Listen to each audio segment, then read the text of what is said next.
Henry just wandered down the hallway to see what she was doing because she heard them talking. And he noticed that when he walked in the room, she was picking up his dirty clothes. She was straightening up things around his room.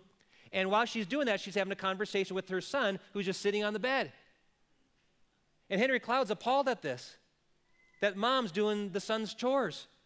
And so he says to this woman, I feel sorry for the wife your son's going to marry. And she stopped, and she got stunned because she said, she thought to herself, I thought by doing this for my son, it was the loving thing.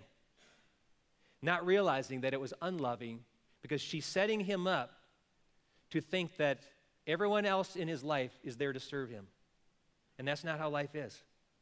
And when he gets married and expects his wife to do everything for him, pity that woman. Said, you need to raise your son thinking down the road. And that's what discipline does. It looks down the road to the harvest. He says, there's a harvest of peace and righteousness for those who've been trained by it. You look down the road to what will my kids become? It's not the immediate. Yes, it's hard. It's difficult to be a parent. It's difficult to discipline. But I'm looking down the road to what they will be like as adults and as parents. That's the key. We're looking down the road. So let's get real practical. If Cesar Milan were here and he would say, start with the parents, let's do that. What are some ways that we can learn to discipline better? I want to give you 4 tips. Number 1 is be committed.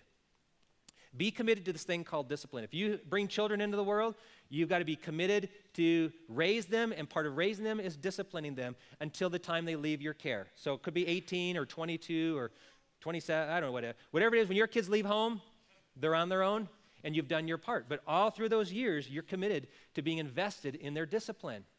Now, here's what some parents do, especially when you have your first kid. I don't want to be that tough parent. I don't want to be the parent who's looked at as fearful to my kid.